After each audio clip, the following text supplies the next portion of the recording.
playoffs, coming off that big victory this past weekend. And Coach, 21-7 at DeSoto Central. Congratulations. 5-1 in the division. 4-1 in the division. You got to feel good where you're at right now with 2 games left to play. Yeah, I mean, we're in the driver's seat. It's all on us now. We win Friday night. We know we host first round. We win next 2 games. We know we're division champs. And so it's just, it's on us. It just depends on what we do going forward. Now, do we play our best 2 teams in our division the next 2 games? Yeah, we do. And but hey, wouldn't want it any other way. There's something about controlling your own destiny that gives you a little bit extra motivation too, right? It does. It does. I mean, we control it. It just depends on how we handle controlling it. Are we going to be satisfied with playing in the playoffs, or are we going to go and grab something that hasn't been done here in a few years? Yeah, it's been a while since we've hosted a game. Well, let's look back at last Friday night at DeSoto Central. You said that, you didn't know what to expect from this team, having been off for a couple of weeks, and they came out fighting and ready to play. They did. I mean, it was a lot of unknown. And there was a lot of unknown with us this Friday too. We probably didn't handle our surroundings the best way. We were very flat Friday night. We let the atmosphere get to us. There's a lot of ifs and buts about the weather, right. And I think that kind of dampened their crowd, dampened their setup and atmosphere. There was no music, there was no band, and it was homecoming, and our kids kind of played like that. I mean, they did. I mean, I'm being honest with you there, and we didn't play a fiery football game like we should have. We were very flat. Fortunate enough to come out with a win. Anytime you go on the road and win, you'll take it. Right. There were a lot of performers that stood out. One thing that stands out is the number of sophomores you had playing. I think you said you had 10 starting. We had 10 starters, sophomores that started. 14 sophomores that got significant time, which is, very special for the future. I'm proud of those guys. I mean, a lot of them stepped up. A lot of people say in 6A football, a lot of my mentors, a lot of them say it, that know 6A football, you start a sophomore, you can chunk that up as a loss, but, we won Friday night. That's right. One of the sophomores was the player of the game, Fred Adams, who had 2 huge picks for us. It must be something about DeSoto County, because he had 2 big ones at Olive Branch, too. Yeah, he played a great football game. I love his fire and energy that he brings. He's definitely going to be he is one of my babies, going to be one of my babies going forward. He played a great football game and, helped us seal the deal there at the end. It got really tight there. They kept getting the ball back in 3 different series, and 2 of those series we left away with interceptions, and it was because of him. Right, exactly. I know he's got 4. How about? He's got on the year. He's got 6 interceptions on the year. Pretty sure. Have you ever had a sophomore have that many picks before? Yeah, the last sophomore I had that had that many picks owns the record in the state of Mississippi, and that's Denver McQuarrie. So okay. A little tidbit for you guys out there. Denver McQuarrie owns a career interception record in the state of Mississippi. Well, it may be in jeopardy. That'd be nice. It'd be a nice record to break. Well, let's look real quick at the offense. If you kind of break down what you saw from the offense and defense Friday night before we move ahead and look at Horn Lake. Our offense, first half it was turnovers killed us. We had 3 turnovers basically.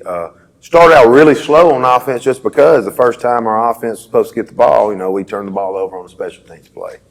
And our offense needs rhythm. They need positivity early on. They didn't get that because the turnover on special teams, and the next time we're driving down the field and we have a, kind of a fluke turnover on a misplay of, you have one player coming across. It was kind of like a, kid coming in motion. It went off his leg, so you couldn't script that. We were going to score on that drive, and so that kind of, got us out of rhythm too. And another, in the next drive too, we turned the ball over. So it was, turnovers killed us first half. If we were able to not turn the ball over first half, I felt really good with having a lot more points. We left a lot of points off the board Friday night. So first half bit us on offense. Second half, did a better job scoring, running and passing. We had we had a lot of guys open. We had some guys, play some good games. Some guys not play their best, but it ended up at the end of the night, ended up being a team effort.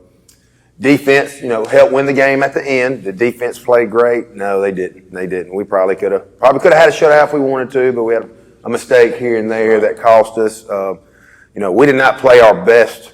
We did not play even close to even, probably I would say, good for what Tupelo football is supposed to be Friday night. And, you would think a performance like that, we bounce back with a better performance this Friday night. You had talked last week about their quarterback, and I guess I didn't realize how big he was. I mean, he would be a nice defensive end. He's one of our better athletes at quarterback in the division. He can run it, he can throw it. He's better throwing the ball out of the pocket. And that's one thing we told our guys. I said, we want to keep that guy in the pocket. We want to bottle him up. Because when he starts rolling around, running around, those receivers start mixing it up and getting open, and we start losing discipline. I said, so we wanted to keep him in the pocket, keep him back there, not get him out of the pocket, let him run around, play backyard football, which is what he's good at. He is good at that.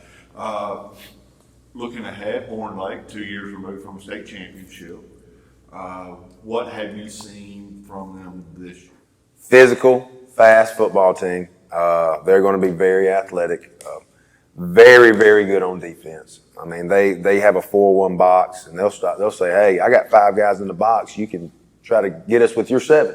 Right. They're that good. Very athletic team, very good offensive line, very good skill guy, number 7, that can, score at any time, big running back. They're definitely one of the best teams in our division for a reason. There's a reason they won a state championship 2 years ago. And if you think about it, we play them and play Oxford. We're the 2 back-to-back state champions in 6A football. What a way to end the year. What a way to end the year. I wouldn't want it any other way, though. Coach, there's so much on the line. Do you talk about that with the kids? I have. I've told every one of them every day this week. Seniors, juniors, sophomores. This is the biggest game of your high school career up to this point. You haven't played in a bigger game. You got to think about seniors with what's on the line for them, and a lot of them being out there playing and stuff. They haven't played in a bigger game. Right. They haven't gotten where it's been in their hands and in their shoes where they have the opportunity to play for home field advantage. To keep playing and try to win a division championship. So they hadn't been in that scenario yet, and so I would hope that's some extra incentive and brings you a little bit more for practice. You of course have been in that situation.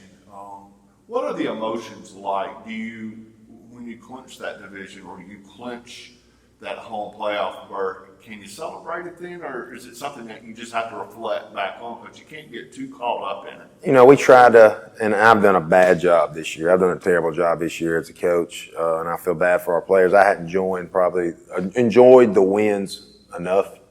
I've always, I guess, been fine. Where, and that's also too, we hadn't played some of the greatest games, and I guess I've got to enjoy more of those moments. I remember one of the first times we won a division at Houston a few years ago. It was the first time in 30 years they'd won a division, and I remember after the game not enjoying it enough. And I've got to do a better job of enjoying that, But we win Friday night, we're going to enjoy it. I promise you that. That's for dang sure. We're going to party. I'm probably going to dance on the tee and get the kids dancing. I told the defense this. You can mark my word. We get a shutout Friday night. I'm going to feed them a steak Saturday. Nice. But, one thing this year is you've had more than football to deal with. Goodness, it's been something every week from COVID to quarantine to you name it. Injuries, other type of sickness. It's 2020, it's been 2020. Been exactly what it is. Somebody's preparing us for something bigger in the future.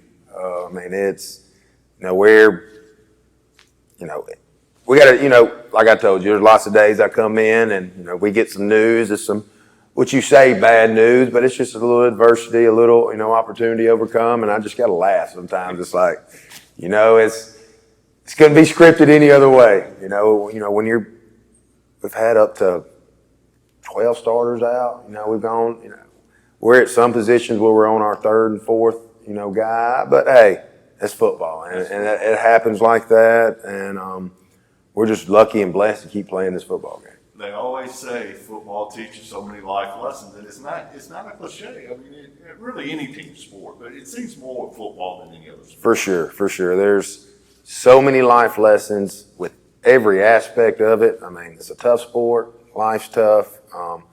You learn a lot of different things. We could sit here for hours and talk about the life lessons that it brings. No doubt. Well, Coach, congrats on the big win last week. Good luck this week. We are back home before we end the season on the road at Oxford, and we're playing for a lot, a chance to host and to stay in that hunt to win that division. For Coach Harden, I'm Greg Ellis. This is Gridiron Takes.